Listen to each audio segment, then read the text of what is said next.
Welcome, everybody, to the WMMA Math Podcast brought to you by WombatSports.com. I'm Mark the Q. I'm your host. It's been a couple months, but, it's been crazy. Things have been starting to settle down a bit more in terms of MMA action. First, I want to mention, if you guys go to WombatSports.com, go to the top for upcoming fights and results. You'll be able to see some of the announced fights.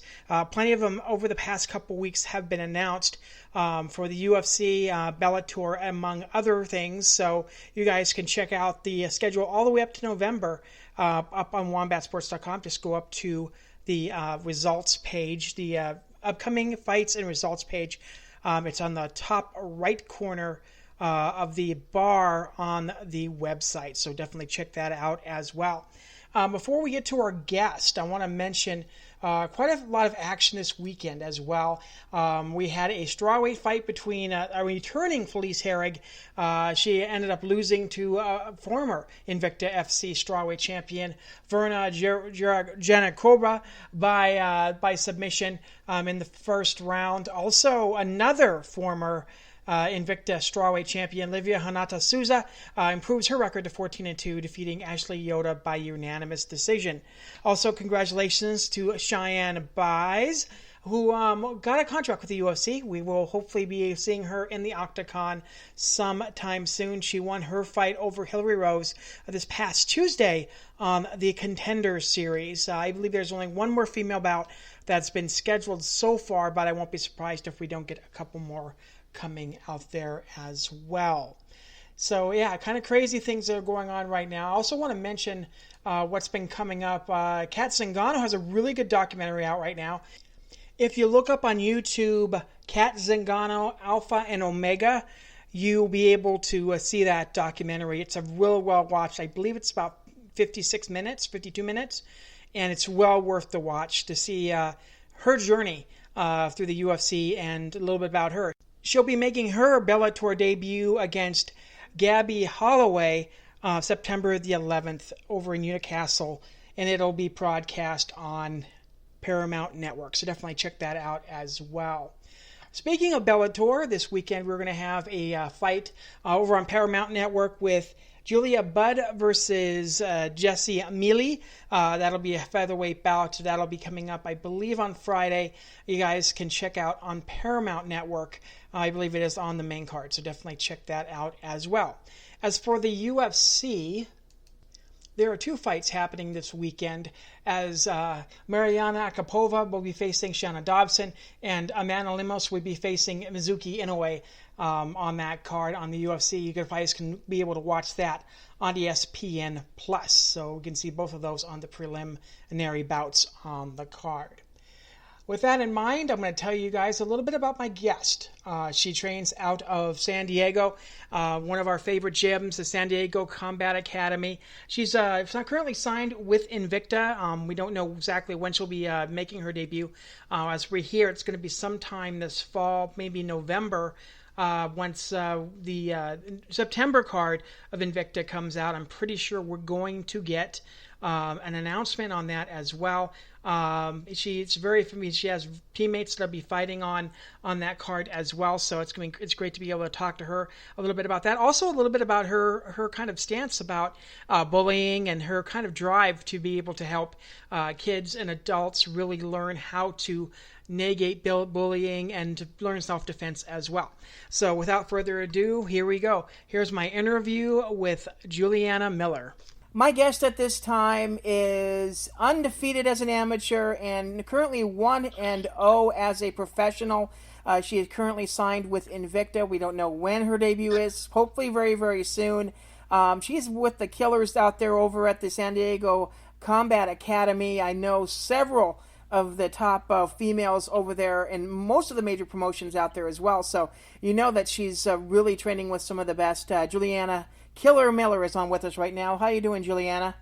I'm doing awesome, thank you. Yeah, I mean, obviously things are kind of crazy right now. How's the gym right now? I mean, obviously there's, quite a few people that are training for fights. Your teammate is going for an Invicta championship right now, too. So how's it been over at the gym? It's been really awesome. So we got this little temperature robot that as everyone comes in the gym, basically you put your face up to this little machine and it electronically reads your temperature as you walk in. Just like a cool little thing that they're doing just to like help keep everyone safe. But beyond that, where our gym's open, we're training regularly. We haven't had any issues with, like the virus or breakouts like that. And class is pumping. We're going all day. We're training all day. Ready for it. It's awesome. I'm very grateful to the owners of our gym for staying open and allowing us to keep training. It's really cool. We're blessed to be here. How has it been with the heat? I mean, I know out here in Vegas, it's been getting to like 110, 112, 113. How's it been down there in San Diego? It has been so hot. It's been really, really hot, but not anywhere near the craziness of Vegas. We have a fan running running in the gym, but it is very hot. We are getting super sweaty, but nothing too crazy. Yeah, at least out here in San Diego, we get some like wind and a breeze from the ocean, so that's nice. You're a very high level grappler. I mean, that obviously is something that's really kind of difficult sometimes, especially with some of the fighters. I mean, we've been seeing that in a lot of fights here in Vegas over at the Apex, where it's a lot easier to get sweaty now since the temperatures are so hot as well. So has that helped you a little bit into kind of working with your grappling? And like I said, it does take it does help you slip out of submissions once in a while. It also works for the alternatively though, even though it's easier to slip out if you're the person attacking, which I normally am. It's also harder to finish submissions, but honestly, I don't think that comes in too much of a play in MMA, because since we have the gloves on our hands, your hands kind of get stuck. Like, it's a bit harder to just slip out of things. But yeah, I don't know. We always train pretty hard, and we always get really sweaty, especially every Monday night. We do something called Live Drill Mondays. So as far as being sweaty and slippery, we're very used to it. I don't know. It's kind of different because most gyms train in a gi, and in a gi you consistently have your grips all the time. You have your grips. Or for us, since we do all no gi, it's we're used to that slippery, sweaty feeling.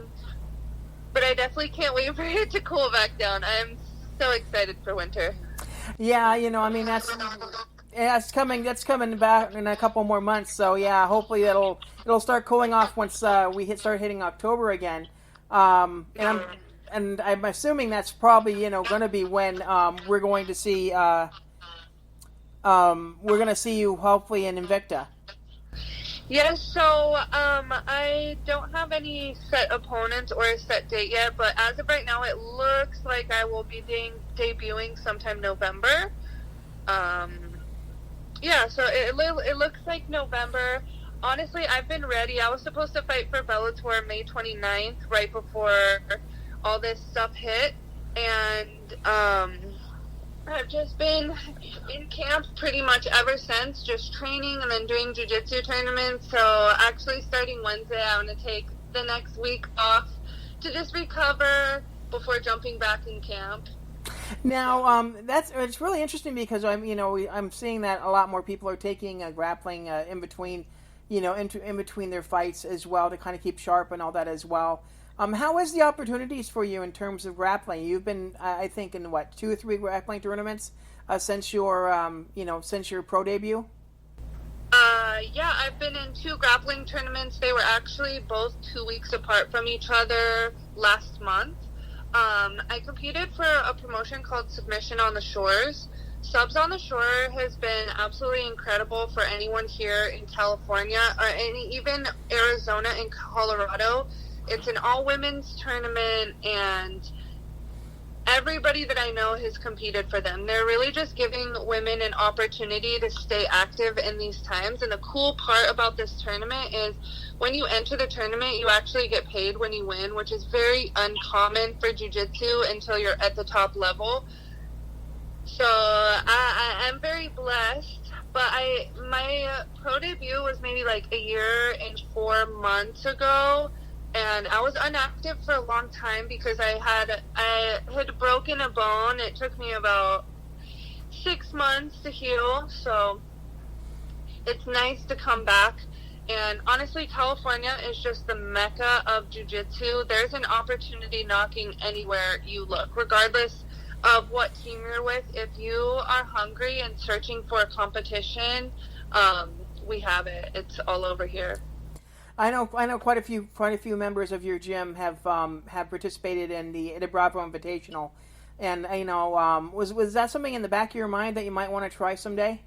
100%. I wanted to do EBI since the first women's tournament came up, and I was unable to because I had an amateur fight scheduled. So I didn't do the trials because I was supposed to fight the week after, and that girl ended up dropping out. So not only did I not get to do the trials or compete for EBI, I also didn't get a fight.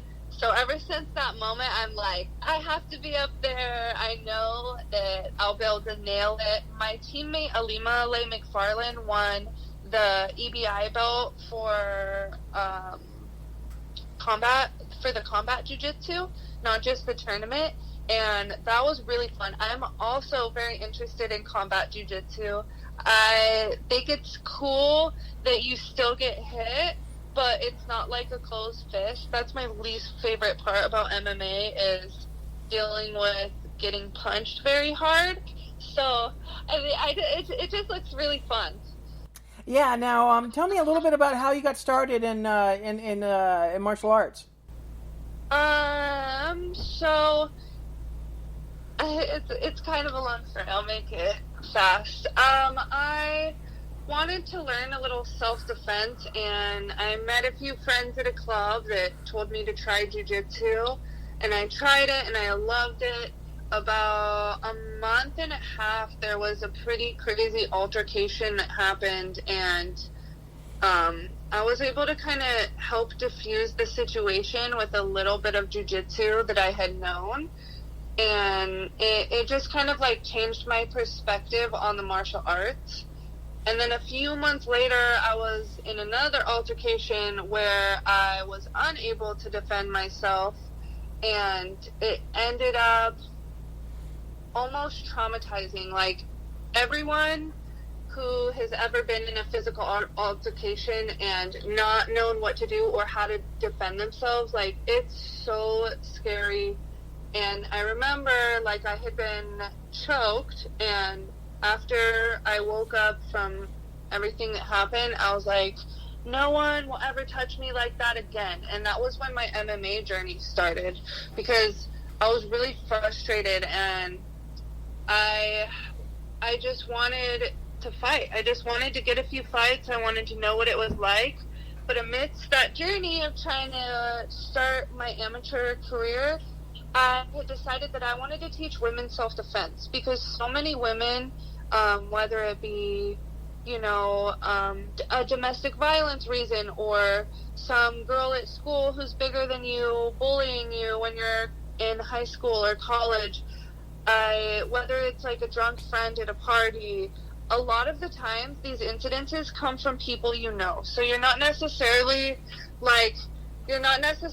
expecting it, and I've seen so many women be the victim of something like this, and then it changes their life in the form of they want to own a lot of weapons, and they don't like to go out anymore. And I had decided, when this situation kind of happened to me, I was like, you know what? I'm going to learn how to defend myself. As soon as I started learning, I was like, I need to teach other women how to defend themselves, because when you're confident in being able to defend yourself, it not only does it help your life, but it helps the lives of everyone around you too, especially if you have children or young girls. It's very important that we know what to do when somebody's trying to hold you down. And that kind of just sprouted my journey, and I was like, I have to learn how to teach women jiu-jitsu. So I talked to my coach, and he's like, well, like, the only fight you ever been in, you lost. How can you teach self-defense if you've never really actually been good at fighting, because fighting's different than just teaching jiu-jitsu. So I was like, all right, you're right, let's do it. I did my first amateur fight, won in 30 seconds.